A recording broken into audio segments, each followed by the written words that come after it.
আলু, পেঁয়াজ, ডিম, মুরগি সহ নিত্যপণ্যের দাম কেবল চড়ছেই। বাজারের অস্থিরতায় হিমশিম দশায় নিম্ন ও মধ্য আয়ের মানুষ।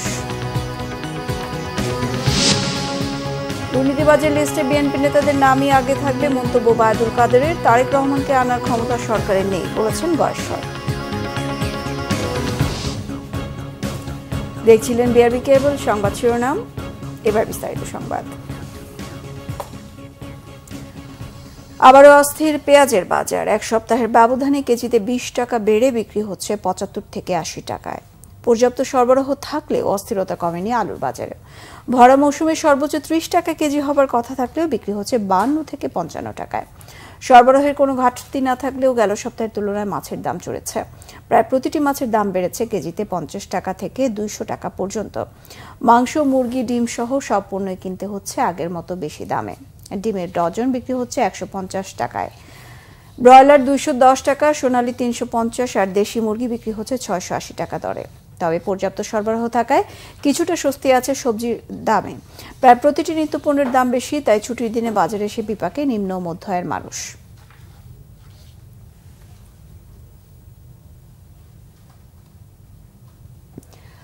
আওয়ামী লীগের সাধারণ সম্পাদক ওবায়দুল কাদের বলেছেন, বিএনপি মহাসচিব নিজ দলের গঠনতন্ত্র লঙ্ঘন করে অবৈধভাবে পদে থেকে গণতন্ত্র নিয়ে কথা বলছেন। বলেন, বিএনপির মুখে গণতন্ত্রের কথা মানায় না। সাবেক আইজিপি বেনজিরের বিরুদ্ধে দুর্নীতির অনুসন্ধানকে সরকারের সৎ সাহস উল্লেখ করে তিনি বলেন, বিএনপির সময় দুর্নীতির বিরুদ্ধে কখনো কোনো ব্যবস্থা নেওয়া হয়নি। বিএনপি দুর্নীতিবাজদের লিস্ট করলে সেখানে তাদের নেতাদের নামই আগে আসা উচিত বলে মন্তব্য করেন ওবায়দুল কাদের। সকালে ধানমন্ডিতে দলীয় সভাপতির কার্যালয়ে সংবাদ সম্মেলনে এসব কথা বলেন তিনি। গণতন্ত্র নিয়ে মার্কিন সমালোচনার পাশাপাশি বিএনপি মহাসচিবের এ বিষয়ে সমালোচনার জবাব দেন তিনি। বলেন, রাফায় ইসরায়েলের আরেক দফা গণহত্যায় এখনও মানবাধিকারের সীমা লঙ্ঘন দেখে না মানবাধিকারের প্রবর্তকরা। বিএনপি নেতারা দেশের অর্থনীতি নিয়েও অপপ্রচার চালাচ্ছেন বলে অভিযোগ করেন ওবায়দুল কাদের।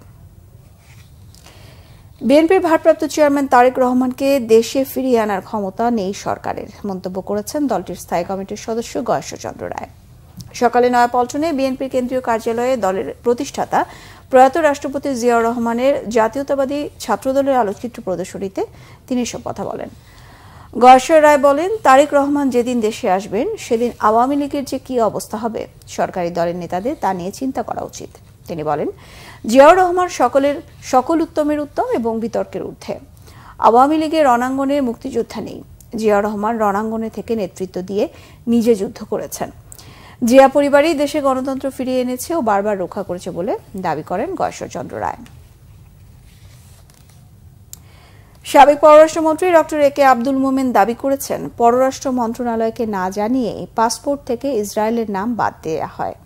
বিভিন্ন অজুহাতে ইসরায়েলের নাম বাদ দেওয়া হয় বলে জানান তিনি। এফডিসিতে ডিবেট ফর ডেমোক্রেসি আয়োজিত বিতর্ক প্রতিযোগিতায় এসব কথা বলেন ডক্টর আব্দুল মোমেন।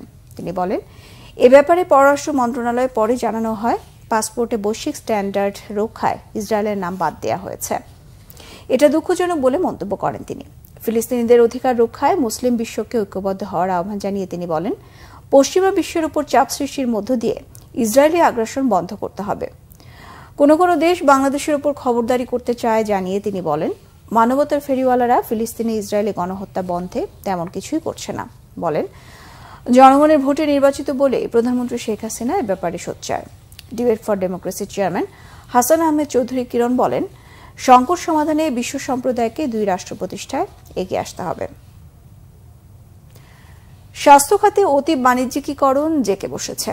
মানসিকভাবে অতি অর্থের আকাঙ্ক্ষার চাপে মানুষ, বলেছেন সাবেক তত্ত্বাবধায়ক উপদেষ্টা ডক্টর হোসেন জিল্লুর রহমান।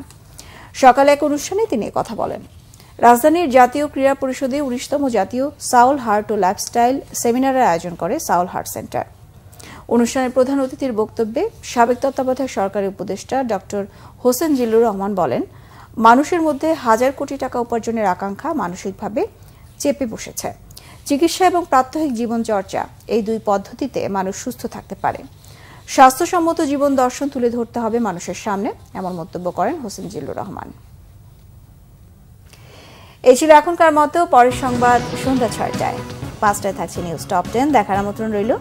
এছাড়া বাংলাভিশন সংবাদ ও সংবাদ সংশ্লিষ্ট অনুষ্ঠান দেখতে ভিজিট করুন www.bbnews24.com ও facebook.com/banglavisionnews।